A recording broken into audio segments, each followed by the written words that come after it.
AI உச்சி மாநாட்டை முன்னிட்டு டெல்லி பாரத் மண்டபத்தில் Kazakhstan, Finland, Mauritius, Bhutan, Netherlands, Greece, Croatia நாட்டு பிரதமர்களையும், ஸ்பெயின், ஸ்லோவேக்கியா, இலங்கை, எஸ்தோனியா நாட்டு அதிபர்களையும் பிரதமர் மோடி வரவேற்றார். பிரதமர் மோடியுடன் பிரான்ஸ் அதிபர் மேக்ரான் ஒன்றாக நிற்பது போன்ற ஏஐ உருவாக்கிய புகைப்படம் ஒன்றை மேக்ரான் தனது சமூக ஊடகத்தில் பகிர்ந்துள்ளார். அது தற்போது வைரலாகி வருகிறது.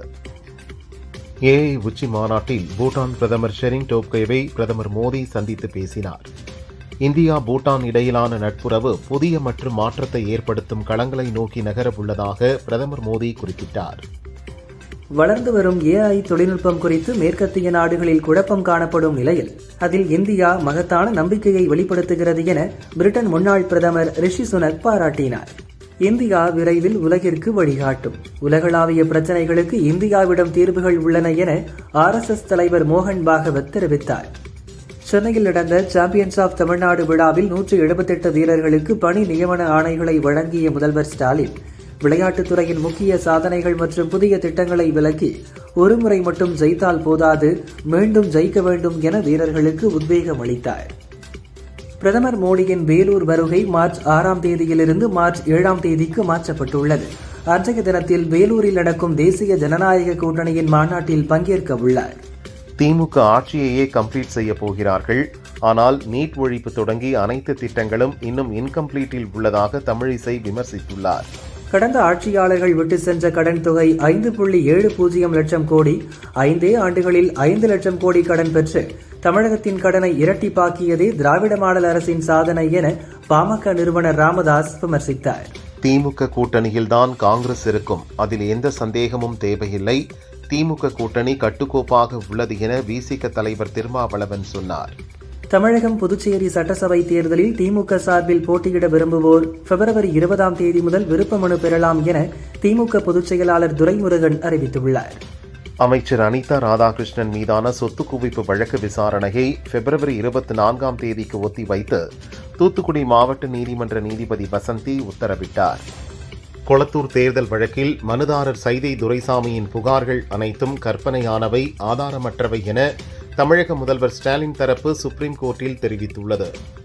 தமிழகத்தில் ரம்ஜான் முபாரக் நோன்புக்கான பிறை தென்பட்டதையொட்டி இன்று முதல் நோன்பு கடைபிடிக்கலாம் என அரசு தலைமை காஜி அறிவித்துள்ளார். மார்ச் மாதத்தில் பிரதமர் நரேந்திர மோடி 3 முறை தமிழகம் வரவுள்ளதாக தகவல் தெரிவிக்கப்பட்டுள்ளது. மார்ச் 1 மதுரையிலும், மார்ச் 6 வேலூரிலும், மார்ச் 11 திருச்சி மற்றும் தஞ்சையில் நடைபெறும் பொதுக்கூட்டத்திலும் பங்கேற்கிறார். தமிழகம் வரும் இந்திய தலைமை தேர்தல் அதிகாரி ஞானேஷ்குமார் பிப்ரவரி 26, 27ஆம் தேதிகளில் தமிழக கட்சிகளுடன் ஆலோசனை நடத்துகிறார். அவர் தலைமையிலான குழு அனைத்து கட்சி நிர்வாகிகள், மாவட்ட கலெக்டர்கள், எஸ்பிக்களுடன் ஆலோசனை நடத்தவுள்ளது. தமிழகத்தில் காலியாக உள்ள 6 ராஜ்யசபா உறுப்பினர் பதவிக்கான தேர்தல் மார்ச் 16ஆம் தேதி நடைபெறும் என தேர்தல் ஆணையம் அறிவித்துள்ளது. வேட்புமனு தாக்கல் செய்ய மார்ச் 5ஆம் தேதி கடைசி நாள், திரும்பப் பெறுவதற்கு மார்ச் 9 கடைசி நாள் என்றும் தெரிவித்துள்ளது. தொகுதி மறுசீரமைப்பு உள்ளிட்ட சாதிகளை முறியடிக்க ஒரே வழி மாநில சுயாட்சிதான் என சட்டசபையில் ஸ்டாலின் தெரிவித்தார். பன்முகத்தன்மை கொண்ட இந்தியாவிற்கு கூட்டாட்சிதான் அடிப்படை என்றார். மாநில அரசுகளை மத்திய அரசு ஒருபோதும் மதிப்பதில்லை, எதே அதிகாரமாக செயல்படுகிறது என முதல்வர் ஸ்டாலின் குற்றம் சாட்டியுள்ளார். மத்திய மாநில அரசு உறவு குறித்து ஆய்வு செய்த உயர்நிலைக்குழு அறிக்கையை சட்டசபையில் முதல்வர் ஸ்டாலின் தாக்கல் செய்தார். மார்ச் 1ஆம் தேதி பிரதமர் மோடி தமிழகம் வரும் நிலையில் அதற்கு முன்பு அதிமுக கூட்டணியில் தொகுதி பங்கீட்டை முடிக்க திட்டமிட்டுள்ளதாக தகவல் வெளியாகியுள்ளது. ஒருவேளை கூட்டணிக்கு தேமுதிக வந்தால் தொகுதி பங்கீடு இன்னும் தள்ளிப்போகும் என கூறப்படுகிறது. மருத்துவ படிப்பில் 7.5% இடஒதுக்கீட்டை திமுக தான் வலியுறுத்தியது என்ற அமைச்சர் சுப்பிரமணியன் பேச்சுக்கு அதிமுக எம்எல்ஏக்கள் எதிர்ப்பு தெரிவித்து கடும் அமளியில் ஈடுபட்டனர். முதல்வர் ஸ்டாலின் தலைமையிலான அரசு அனைத்து விதமான கோரிக்கை குரல்களை ஒடுக்க நினைப்பதுதான் திமுகவின் பாசிஸ்ட் மென்டாலிக்கான ப்ரூஃப். மாற்றுத்திறனாளிகள் மீது தாக்குதல் நடத்தியுள்ள திமுக அரசுக்கு கண்டனம் என பழனிசாமி கூறியுள்ளார். பெண்களுக்கான திட்டங்களையும் சாதனைகளையும் ஒவ்வொரு மகளிரிடமும் கொண்டு சேர்க்கும் விதமாக பிப்ரவரி 23 முதல் மார்ச் 8ஆம் தேதி வரை வெல்லும் தமிழ் பெண்கள் எனும் தலைப்பில் வீடு வீடாக சென்று பிரச்சாரம் செய்ய வேண்டும் என திமுக நிர்வாகிகளுக்கு முதல்வர் ஸ்டாலின் அறிவுறுத்தியுள்ளார். சிறுவர்கள் சமூக வலைதளங்களை பயன்படுத்த வயது கட்டுப்பாடு விதிப்பது குறித்து மத்திய அரசு பரிசீலித்து வருகிறது என மத்திய அமைச்சர் அஸ்வினி வைஷ்ணவ் கூறினார். டெல்லி ஏஐ மாநாட்டு ஏற்பாடுகளில் குளறுபடி உள்ளதாக ராகுல் குற்றம் சாட்டியுள்ளார். இந்தியர்களின் திறமையை எடுத்துக்காட்டுவதற்கு பதில் சீன தயாரிப்பை காட்சிப்படுத்தப்படுகிறது. உலக அரங்கில் இந்தியாவை மோடி அரசு அவமானப்படுத்திவிட்டதாக கண்டனம் தெரிவித்தார். அம்மா என்று என்னை அழைக்க வேண்டாம், அக்கா என்று அழைத்தால் போதும். வயதிற்காக சொல்லவில்லை, ஏற்கனவே ஒரு அம்மா இருக்கிறார் என பாஜ மூத்த தலைவர் தமிழிசை சொன்னார். திமுக கூட்டணியில் காங்கிரஸ் கட்சிக்கு ராஜ்யசபா சீட் கிடைக்குமா என்பதை கட்சித் தலைமை முடிவு செய்யும். 22ஆம் தேதி தொகுதி பங்கீடு தொடர்பான பேச்சுவார்த்தைகள் நடைபெறும் என நம்புகிறோம் என்று செல்வ பெருந்தகை கூறினார். வேலூரில் விஜய் மக்கள் சந்திப்பு நிகழ்ச்சிக்கு செய்யப்பட்டுள்ள முன்னேற்பாடுகள், பாதுகாப்பு மற்றும் அனுமதி வழங்குவது தொடர்பாக 20 நிபந்தனைகள் அடங்கிய விண்ணப்பத்தை போலீஸ் சூப்பரிண்டென்டென்ட் சிவராமன் தாவிக நிர்வாகிகளிடம் வழங்கினார். அண்டர் 19 உலகக்கோப்பை வென்ற இந்திய அணியில் இடம்பெற்றிருந்த தமிழக வீரர்கள் அம்பரீஷ், தீபேஷ் இருவருக்கும் அரசு சார்பில் தலா 10 லட்சம் ரூபாய் பரிசுத் தொகைக்கான காசோலையை முதல்வர் ஸ்டாலின் வழங்கி சிறப்பித்தார். T20 உலகக்கோப்பை கிரிக்கெட்டில் நெதர்லாந்து அணிக்கு எதிரான போட்டியில் 17 ரன் வித்தியாசத்தில் இந்திய அணி வெற்றி பெற்றது. பஞ்சாபில் உறவினர் வீட்டு திருமணத்தில் பங்கேற்க சென்ற பஞ்சாயத்து தலைவரான ஆம் ஆத்மி கட்சி நிர்வாகி ஹர்பரீந்தர் சிங் என்பவர் அடையாளம் தெரியாத நபர்களால் சுட்டுக் கொல்லப்பட்டுள்ளார். அவரை காப்பாற்ற முயன்ற அவரது உறவினரும் படுகாயங்களுடன் அமிர்தசரஸ் மருத்துவமனையில் அனுமதிக்கப்பட்டுள்ளார். இலங்கை சிறையிலிருந்து விடுதலையான ராமேஸ்வரம் மீனவர்கள் 11 பேர் விமானம் மூலம் சென்னை வந்தனர். ஏர்போர்ட் வந்த அவர்களை மீன்வளத்துறை அதிகாரிகள் வரவேற்று அழைத்துச் சென்றனர். கொடைக்கானல் அப்சர்வேட்டரி சாலையில் உள்ள ரோஜா பூங்கா கோடை சீசனுக்கு தயாராகும் வகையில் பூங்காவில் உள்ள செடிகளில் கவாத்து செய்து உரமிடும் பணி தொடங்கியது. மார்ச் 31 மத்திய அரசு விதித்த காலக்கெடு முடிவதற்குள் சத்தீஸ்கர், தெலுங்கானா, ஒடிசா போன்ற மாநிலங்களில் முக்கிய தலைவர்கள் 4 பேர் உள்பட சுமார் 300 நக்சல்களை ஒழிக்கும் நடவடிக்கைகளில் பாதுகாப்பு படைகள் தீவிரமாக ஈடுபட்டுள்ளனர். சென்னை செம்மஞ்சேரியில் 261 கோடி ரூபாய் மதிப்பீட்டில் அமைக்கப்பட உள்ள சர்வதேச விளையாட்டு நகரத்திற்கு முதல்வர் ஸ்டாலின் அடிக்கல் நாட்டினார். விஜயின் அரசியல் வருகை நல்லதுதான், ஆனால் அரசியல் புரிதல் இல்லாத இளைஞர்களை அவர் அரசியல் மையப்படுத்துகிறார், மதவாத கட்சிகளுக்கு எதிரான மனநிலையை உருவாக்குகிறார் என மதிமுக முதன்மை செயலாளர் துரை வைகோ கூறியுள்ளார். திருச்சி ஏர்போர்ட்டில் சீமான், தமிழிசை சவுந்தரராஜன், திருமாவளவன், திருச்சி சிவா ஆகியோர் சந்தித்துக் கொண்டனர். இந்த செல்ஃபியை முறுவலிக்கும் முரண்கள் என திருமாவளவன் பகிர்ந்துள்ளார். கோவையை பொதுவெளியில் அவதூறாக பேசும் அளவிற்கு ஆணவம் தலைக்கேறிய திமுகவினர் இனி எந்த ஜென்மத்திற்கும் கோவை மண்ணில் கால் பதிக்க முடியாது. பிளவுவாத பேச்சுக்கு தயாநிதி மாறன் மன்னிப்பு கேட்க வேண்டும் என நயினார் நாகேந்திரன் வலியுறுத்தியுள்ளார். கோவை மக்களை மலிவாக பேசிய தயாநிதி மாறனும் அந்த எழில்பீச்சை மேடையில் சிரித்து ரசித்த செந்தில் பாலாஜியும் பகிரங்க மன்னிப்பு கேட்க வேண்டும் என பாஜ எம்எல்ஏ வானதி கூறியுள்ளார். கோவை மக்கள் மீது திமுகவினருக்கு எந்த அளவிற்கு தனிப்பட்ட வன்மம் இருக்கிறது என்பதை தயாநிதி மாறனின் பேச்சு உறுதிப்படுத்தி இருக்கிறது என தவிக நிர்வாகி அருண்ராஜ் கூறியுள்ளார். திருச்சி ஆலம்பட்டி புதூரில் வரும் 21ஆம் தேதி நடக்கும் நாம் தமிழர் கட்சி மாநாட்டில் 234 தொகுதிகளுக்குமான வேட்பாளர்களை அறிமுகம் செய்ய உள்ளதாக சீமான் பேட்டியளித்தார். துணை முதல்வர் உதயநிதி தலைமையில் வரும் 22ஆம் தேதி மேற்கு மண்டல திமுக இளைஞரணி நிர்வாகிகள் சந்திப்பு கூட்டம் கோவை கருமத்தம்பட்டியில் நடைபெறவுள்ளதாக திமுக தலைமை அறிவித்துள்ளது. பாரதிய ஜனதாவின் அரசியல் உத்திகளில் ஒன்றான மதவெறி பிரச்சாரத்துக்கு தமிழகத்தில் ஒருபோதும் இடம் கிடையாது என விசிக தலைவர் திருமாவளவன் கூறியுள்ளார். முதல்வர் ஸ்டாலினை இண்டி கூட்டணியின் தலைவராக்க வேண்டும் என மணிசங்கர் ஐயர் கூறியது குறித்து கருத்து தெரிவித்த சீமான், இண்டி கூட்டணியிலேயே வலிமையாக இருப்பது ஸ்டாலின் தான் என்றார். ஹிந்து சமூகத்தினர் குறைந்தது 3 குழந்தைகளையாவது பெற்றுக் கொள்ள வேண்டும் என RSS தலைவர் மோகன் பகவத் மீண்டும் வலியுறுத்தியுள்ளார். எதிர்வரும் சட்டசபை தேர்தலில் திமுக தலைமையிலான கூட்டணி மகத்தான வெற்றி பெறும். தனிப்பெரும்பான்மை திமுகவிற்கு அமைந்து விடுவதால் கூட்டணி ஆட்சி என்ற பேச்சுக்கு இடமில்லை என வைகோ தெரிவித்துள்ளார். காங்கிரஸ் கட்சிகள் நிறைய பேர் கருத்து சொல்வார்கள், ஆனால் அது கட்சியின் கருத்தல்ல என காங்கிரஸ் MP கார்த்திக் சிதம்பரம் சொன்னார். கூட்டணி பேச்சுவார்த்தை நடத்துவதற்கு ஒரு கமிட்டி அமைக்கப்பட்டுள்ளது என்றார். சட்டசபை தேர்தல் கூட்டணி பேச்சுவார்த்தைக்கு CPM குழு அமைத்துள்ளது. பேச்சுவார்த்தை குழுவில் மாநில செயலாளர் சண்முகம், கனகராஜ், கண்ணன், சாமுவேல் ராஜ் ஆகியோர் இடம்பெற்றுள்ளனர். நாங்கள் ட்ரம்போடு ஐரோப்பாவோடு ஒப்பந்தம் போட்டுட்டு இருக்கோம், ஆனா திமுகவால கூட்டணி கிட்ட கூட ஒப்பந்தம் போட முடியல என தமிழிசை விமர்சனம் செய்தார். 20,000 கோடி ரூபாயை மற்ற துறைகளுக்கு செலவு செய்து பட்டியலின மக்களுக்கு திமுக சுவாகா செய்துள்ளதாக முன்னாள் அமைச்சர் MC சம்பத் விமர்சனம் செய்தார். கோடை வரும், கை செலவுக்கு காசு இருக்காது, 2,000 ரூபாய் போட்டுக் கொடுங்கள் என்று நாங்கள் கேட்கவில்லை. இவ்வளவு நிதிநிலை பற்றாக்குறையை வைத்துக் கொண்டு இலவசமாக கொடுப்பதா என சீமான் கேட்டுள்ளார்.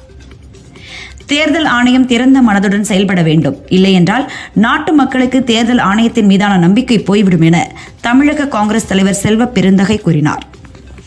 பாரதிய ஜனதா ஆட்சிக்கு வந்தால் மேற்கு வங்க சந்தையில் மீன் மற்றும் இறைச்சி விற்பனைக்கு தடை விதிக்கக்கூடும்.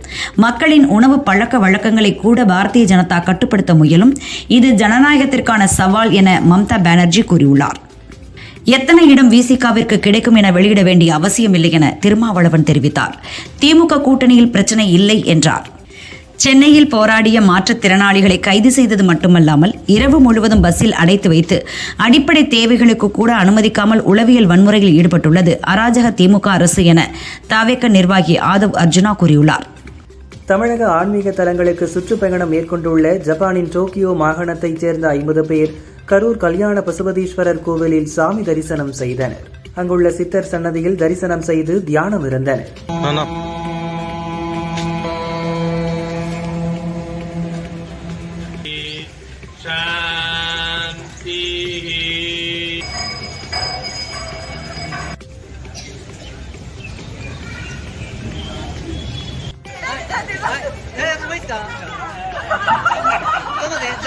மாற்றத்தை விரும்பும் மக்களுக்கான மாநாடு வரும் 21 திருச்சியில் நடைபெறுகிறது. நாம் தமிழர் கட்சியின் மாநாடு தமிழக அரசியலில் மாற்றத்தை ஏற்படுத்தும் என சீமான் தெரிவித்துள்ளார். அதிமுக 3ஆம் இடம் என்பது இப்போது அதிர்ச்சி செய்தி அல்ல, மெதுவாக அரசியல் உண்மையாகிக் கொண்டிருக்கிறது என ராஜ்யசபா தேர்தல் அறிவிப்பு குறித்த காங்கிரஸ் MP மாணிக்கம் தாக்கூர் தெரிவித்துள்ளார். ஆட்சி அதிகாரத்தில் பங்கு கேட்பது தவறு கிடையாது, தமிழக அரசியலுக்கு அது பொருந்தாது என்றுதான் முதல்வர் தெரிவித்திருக்கிறார். எங்கள் கோரிக்கையை பேச்சுவார்த்தையின் போது வைப்போம் என திருமாவளவன் கூறியுள்ளார். நீட் தேர்வு விவகாரத்தில் திமுக அரசு என்ன சாதித்தது? தேர்வை ரத்து செய்தீர்களா என சட்டசபையில் எதிர்க்கட்சித் தலைவர் பழனிசாமி கேள்வி எழுப்பினார். நீட் தேர்வு விவகாரத்தில் திமுக அரசு இதுவரை எதுவும் செய்யவில்லை என்றார். மாணிக்கம் தாக்கூரின் கருத்து குறித்து அகில இந்திய தலைமை பார்த்துக் கொள்ளும் என தமிழக காங்கிரஸ் தலைவர் செல்வ பெருந்தகை கூறினார். அரியலூர் மாவட்டம் கல்லாத்தூர் கிராமத்தில் மதுக்கடைகளை மூடக்கோரி போராடிய பட்டியலின பெண்களை விசாரணை என்ற பெயரில் அழைத்து துன்புறுத்துவது கண்டிக்கத்தக்கது என பாமக தலைவர் அன்புமணி கூறியுள்ளார். நாட்டின் பாதுகாப்புக்கு மிகவும் ஆபத்தான நபராக காங்கிரஸ் MP ராகுல் உருவெடுத்துள்ளார் என மத்திய அமைச்சர் கிரண் ரிஜிஜு விமர்சித்துள்ளார். ஏனெனில் இந்தியாவுக்கு எதிரான எண்ணம் கொண்டவர்களுடன் தொடர்பில் உள்ளார் என்றார். பாஜவின் IT விங் செயற்கை நுண்ணறிவை பயன்படுத்தி மேற்கு வங்கத்தில் சுமார் 58 லட்சம் வாக்காளர்களின் பெயர்களை நீக்கியுள்ளது என அம்மாநில முதல்வர் மம்தா குற்றம் சாட்டியுள்ளார். ராஜபாளையம் தொகுதி சேத்தூர் பேரூராட்சியில் பாதாள சாக்கடை திட்டத்தை செயல்படுத்த சாத்தியக்கூறு இல்லை. இதற்கு மாற்றாக 8,33 லட்சம் ரூபாய் கசடு கழிவு மேலாண்மை திட்டத்தை செயல்படுத்த அனுமதி வழங்கப்பட்டுள்ளதாக சட்டசபையில் தங்கபாண்டியன் கேள்விக்கு அமைச்சர் நேரு பதிலளித்தார். கூட்டணி மற்றும் தொகுதி பங்கீடு குறித்து அகில இந்திய காங்கிரஸ் கமிட்டி முடிவெடுக்கும். இதற்கு மேல் யாரும் கூட்டணி குறித்து பேசக்கூடாது, மீறி பேசினால் நடவடிக்கை எடுக்கப்படும் என செல்வ பெருந்தகை கூறியுள்ளார். இடைக்கால பட்ஜெட்டால் தமிழக மக்களுக்கு எந்தவித நன்மையும் இல்லை, இந்த பட்ஜெட்டால் தமிழகம் பலனடையப் போவதில்லை என பாஜக மூத்த தலைவர் தமிழிசை கூறினார். முஸ்லிம்கள் கிறிஸ்தவ மக்களின் ஓட்டுகளை பெற ஏராளமான சலுகைகள் பட்ஜெட்டில் அறிவிக்கப்பட்டுள்ளது. ஆனால் இந்துக்களின் முன்னேற்றத்திற்கு நிதி ஒதுக்கப்படவில்லை என இந்து மக்கள் கட்சித் தலைவர் அர்ஜுன் சம்பத் குற்றம் சாட்டியுள்ளார். அதிமுக கூட்டணியில் ராமதாசின் பாமக தரப்பை ஏற்க பழனிசாமி மறுத்துவிட்டதாக தகவல் வெளியாகியுள்ளது. பாமக MLA அருள் சந்தித்தபோது கூட்டணி குறித்து பேச மறுத்துவிட்டதாக கூறப்படுகிறது. AI தொழில்நுட்பம் உங்கள் திறமையை பன்மடங்கு பெருக்கும். எதிர்காலத்தில் தொழில்நுட்பத்தில் மக்கள் திறனை மேம்படுத்துவதில் அரசு முதலீடு செய்து வருகிறது என இளைஞர்களுக்கு பிரதமர் மோடி உத்தரவாதம் அளித்துள்ளார். மாநில சுயாட்சி தொடர்பான அறிக்கை தேர்தலுக்காக கொண்டுவரப்படுவதுதான். அம்பேத்கர் எழுதிய அரசியல் சாசனத்தை முதல்வர் ஸ்டாலின் கேள்விக்குறியாக்குகிறார் என பாஜக MLA வானதி கூறினார். பல வேடிக்கை மனிதரைப் போல நான் வீழ்வேன் என்று நினைத்தாயோ என்ற பாரதியின் கவிதையை தனது எக்ஸ் தளத்தில் வெளியிட்டு காங்கிரஸ் MP மாணிக்கம் தாக்கூர் அதிரடி காட்டியுள்ளார். தமிழக அரசின் இடைக்கால பட்ஜெட் குறித்த விவாதம் சட்டசபையில் இன்று துவங்கியது. 2 நாள் நடைபெறும் பொது விவாதத்திற்கு பிறகு 20ஆம் தேதி அமைச்சர்கள் தங்கம் தென்னரசு மற்றும் பன்னீர்செல்வம் பதிலளிக்கின்றனர். சட்டசபை தேர்தலில் யாருடன் கூட்டணி என்ற கேள்விக்கு பி கூல், நோ டென்ஷன், காத்திருங்கள், விரைவில் அறிவிப்போம் என தேமுதிக பொதுச் செயலாளர் பிரேமலதா பதிலளித்தார். உதவித்தொகை உயர்வு கேட்டு போராட்டம் நடத்திய மாற்றுத்திறனாளிகளை கைது செய்து கொடுமைப்படுத்துவது கண்டிக்கத்தக்கது. மாற்றுத்திறனாளிகளின் காவலன் திமுக தான் என்று மார்த்தட்டிக் கொள்ளும் முதல்வர் ஸ்டாலின் அவர்களுக்கு செய்ததெல்லாம் துரோகம் மட்டும்தான் என அன்புமணி கூறியுள்ளார். மறைந்த முதல்வர் ஜெயலலிதா பாணியில் அதிமுக பொதுச் செயலர் பழனிசாமி வரும் பிப்ரவரி 24 சட்டசபை தேர்தலுக்கான முதல்கட்ட வேட்பாளர் பட்டியலை வெளியிட இருப்பதாக தகவல் வெளியாகியிருக்கிறது. மத்திய அரசு பட்ஜெட் அறிவிக்கும் போது திமுகவினர் வீடு வீடாக சென்று முட்டை கொடுத்தார்கள். ஆனால் தற்போது தமிழக பட்ஜெட்டில் மக்களுக்கு முட்டையைத்தான் கொடுத்திருக்கிறார்கள் என அண்ணாமலை கூறியுள்ளார். தமிழக பாஜக இளைஞர் அணி தலைவர் எஸ்.ஜே. சூர்யா மீது போலீசார் வழக்கு பதிவு செய்துள்ளது கடும் கண்டனத்திற்கு உரியது என நயினார் நாகேந்திரன் எச்சரித்துள்ளார். இது கோழைத்தனம் என்றார். தேர்தல் தேதி மார்ச் 2வது வாரத்தில் வெளியாகும் என தேர்தல் கமிஷன் வட்டாரங்கள் தெரிவித்துள்ளன. தமிழகம், புதுச்சேரி, கேரளா ஆகிய மாநிலங்களில் ஒரே கட்டமாக தேர்தல் நடக்கவுள்ளது. தேர்தல் அறிவிப்புக்கு முன்பாகவே மக்களுக்கு பரிசுப் பொருட்களோ பணமோ கொடுத்தால் அது எப்படி தேர்தல் விதிமுறை மீறலாகும் என முதல்வர் ஸ்டாலின் தொடர்புடைய வழக்கில் சுப்ரீம் கோர்ட் கேள்வி எழுப்பியுள்ளது. அடுத்த ஆண்டு நடக்கும் உத்தரப்பிரதேச மாநில சட்டசபை தேர்தலில் பகுஜன் சமாஜ் கட்சி தனித்தே போட்டியிடும் என மாயாவதி அறிவித்துள்ளார். இண்டி கூட்டணிக்கு தேசிய அளவில் தமிழக முதல்வர் ஸ்டாலின் அல்லது மம்தாவை தலைவராக்க வேண்டும் என்று உத்தவ் சிவசேனா கட்சி தெரிவித்துள்ளது. பஞ்சாப் முதல்வர் பகவந்த் மானின் உடல்நிலை குறித்து ஆம் ஆத்மி கட்சி தலைவர் மணீஷ் சிசோடியா நேரில் சென்று நலம் விசாரித்தார். நடிகை பிரத்யூஷா தற்கொலை வழக்கில் காதலன் சித்தார்த் குற்றவாளி என சுப்ரீம் கோர்ட் தீர்ப்பளித்துள்ளது. கடந்த 2002ஆம் ஆண்டு நடிகை தற்கொலை செய்த நிலையில் 24 ஆண்டுகளுக்கு பின் தீர்ப்பு வழங்கப்பட்டுள்ளது. சென்னை மாநகராட்சி தூய்மை பணியாளர்களுக்கு கோடை காலங்களில் மோர் வழங்கப்படும் என மாநகராட்சி பட்ஜெட்டில் அறிவிக்கப்பட்டுள்ளது. இந்திய அமெரிக்க ஒப்பந்தத்தால் இந்தியாவில் ரஷ்யாவிடம் இருந்து பொருட்கள் இறக்குமதி 40% குறைந்துள்ளது. கடந்த மாதம் இந்தியாவின் பொருட்கள் இறக்குமதி $2.86 பில்லியன் இருந்தது. ரவி நதியிலிருந்து பல தசாப்தங்களாக பாகிஸ்தானுக்கு சென்று கொண்டிருந்த உபரி நீர் ஷாபூர்கண்டி அணை கட்டி முடிக்கப்பட்ட பிறகு முழுமையாக நிறுத்தப்படும் என ஜம்மு காஷ்மீர் நீர்வளத்துறை அமைச்சர் ஜாவித் அகமது ராணா தெரிவித்தார். டெல்லி ஏஐ உச்சி மாநாட்டில் பங்கேற்க டெல்லி வந்துள்ள கூகுள் சிஇஓ சுந்தர் பிச்சை பிரதமர் மோடியை மரியாதை நிமித்தமாக சந்தித்து பேசினார். சென்னை எழும்பூர் ரயில் நிலையத்தில் மறுசீரமைப்பு பணிகள் நடைபெறுவதால் 45 நாட்களுக்கு மின்சார ரயில் சேவையில் தற்காலிகமாக மாற்றம் செய்யப்பட்டுள்ளதாக தெற்கு ரயில்வே தெரிவித்துள்ளது. திருச்செந்தூரில் பாரதிய ஜனதா சார்பில் 4008 குபேர குத்துவிளக்கு பூஜை நடந்தது. இதில் திரைப்பட நடிகைகள் சீதா, நிரோஷா இருவரும் கலந்து கொண்டு குத்துவிளக்கேற்றி பூஜையினை தொடங்கி வைத்தனர். தேனி மூங்கில் எண்ணெய் காமாட்சியம்மன் கோயில் மாசி திருவிழாவை முன்னிட்டு 3வது நாளாக பக்தர்கள் அக்னி சட்டி, கரும்பு தொட்டில் குழந்தை நேர்த்திக்கடன் உள்ளிட்ட பல்வேறு நேர்த்திக்கடனை செலுத்தி வருகின்றனர். கிறிஸ்தவர்களின் தவக்காலம் சாம்பல் புதனான இன்று துவங்கியது. இதையொட்டி சர்ச்சுகளில் கிறிஸ்தவர்கள் சிறப்பு பிரார்த்தனை செய்தனர். ஒருவருக்கொருவர் நெற்றியில் சிலுவையிட்டுக் கொண்டனர். நாகை மாவட்டம் வேளாங்கண்ணி புனித ஆரோக்கிய மாதா பேராலயத்தில் சாம்பல் புதன் சிறப்பு திருப்பலி நடந்தது. இந்த திருப்பலியில் உலகம் அமைதியாக இருக்க வேண்டி சிறப்பு பிரார்த்தனை நடந்தது. கோவை கலெக்டர் ஆபீஸ் முன்பு பல்வேறு கோரிக்கைகளை நிறைவேற்ற வலியுறுத்தி சாலை மறியல் செய்த அங்கன்வாடி ஊழியர்கள் மற்றும் உதவியாளர்களை போலீசார் கைது செய்தனர். மறியலால் சிறிது நேரம் போக்குவரத்து பாதிக்கப்பட்டது. தமிழகத்தில் ஒரு சில இடங்களிலும் புதுச்சேரி மற்றும் காரைக்காலிலும் வரும் 21 மற்றும் 22 இடி மின்னலுடன் கூடிய மிதமான மழை பெய்யக்கூடும் என சென்னை வானிலை ஆய்வு மையம் கணித்துள்ளது. சென்னை மெரினாவில் கலங்கரை விளக்கம் முதல் அண்ணா நினைவிடம் வரை ரோப்வே கார் வழித்தடம் அமைக்கப்படும் என்று சென்னை மாநகராட்சி நிதிநிலை அறிக்கையில் மேயர் பிரியா அறிவித்துள்ளார். சிதம்பரம் அருகே ஏ மண்டபம் பகுதியில் சென்று கொண்டிருந்த வேன் சாலையோர தடுப்பில் மோதி கவிழ்ந்தது. இதில் பொன்முடி என்பவர் பலியானார். 15 பேர் காயமடைந்தனர். லாரி உள்ளிட்ட வாகனங்களுக்கான தகுதி சான்றிதழ் கட்டண உயர்வு 3 மாதங்களுக்கு ஒத்திவைக்கப்படுவதாகவும் தகுதி சான்றிதழ் பெறுவதற்கு பழைய கட்டணமே வசூலிக்கப்படும் என்றும் தமிழக அரசு அறிவித்துள்ளது. சென்னையில் சாலை தெருக்களுக்கு MS விஸ்வநாதன், பாடகர்கள் திருச்சி லோகநாதன், சீர்காழி கோவிந்தராஜன் பெயர் வைக்கப்பட்டுள்ளது. அதற்கான பெயர் பலகைகளை முதல்வர் ஸ்டாலின் திறந்து வைத்தார். MS விஸ்வநாதன் வசித்த டிமாண்டி சாலைக்கு அவரது பெயரை வைக்கப்பட்டுள்ளது. சட்டசபை தேர்தலையொட்டி மார்ச் 1 மற்றும் 6ஆம் தேதிகளில் பிரதமர் மோடி மதுரை மற்றும் வேலூர் வருகிறார். அவரது வருகையொட்டி நிகழ்ச்சி ஏற்பாட்டு குழுக்களை தமிழக பாஜக அமைத்துள்ளது. இந்திய பொது உடைமை இயக்க முன்னோடி சிங்காரவேலர் பிறந்த நாள். தொழிலாளர் நலனுக்காக தன் வாழ்வையை அர்ப்பணித்த சிங்காரவேலரின் புகழை தொடர்ந்து போற்றுவோம் என முதல்வர் ஸ்டாலின் தெரிவித்துள்ளார். ஒகேனக்கல் காவிரி ஆற்றிற்கு நீர்வரத்து நேற்று வினாடிக்கு 200 கன அடியாக இருந்த நிலையில் இன்று வினாடிக்கு 1200 கன அடியாக அதிகரித்துள்ளது. தங்கம் விலை சவரனுக்கு ரூபாய் 720 குறைந்து ஒரு சவரன் ரூபாய் 1,13,840க்கும் கிராமுக்கு ரூபாய் 90 குறைந்து ஒரு கிராம் ரூபாய் 14,230க்கும் விற்பனையாகிறது. வெள்ளி கிராமுக்கு ரூபாய் 5 குறைந்து ஒரு கிராம் ரூபாய் 260க்கு விற்பனை செய்யப்படுகிறது. தமிழக சட்டசபை கூட்டத்தில் மறைந்த முன்னாள் எம்எல்ஏக்கள் சுந்தரம், லிங்கமுத்து, மகாராஷ்டிர துணை முதல்வர் அஜித் பவார் உள்ளிட்டோர் மறைவுக்கு இரங்கல் தீர்மானம் வாசிக்கப்பட்டது. தமிழக அரசின் மொத்த கடன் 10.67 லட்சம் கோடி ரூபாயாக இருக்கும் என நேற்று பட்ஜெட்டில் தெரிவிக்கப்பட்டுள்ளது.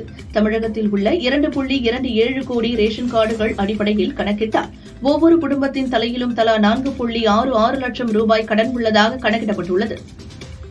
ஐசிஎஃப் தொழிற்சாலையில் 9 வந்தே பாரத், படுக்கை வசதி கொண்ட 2 வந்தே பாரத், 17 அம்ரித் பாரத் ரயில்கள் என மொத்தம் 35 ரயில்கள் நடப்பு நிதியாண்டில் மட்டும் தயாரிக்கப்பட்டு பயன்பாட்டிற்கு வந்துள்ளதாக ரயில்வே அதிகாரிகள் தெரிவித்துள்ளனர்.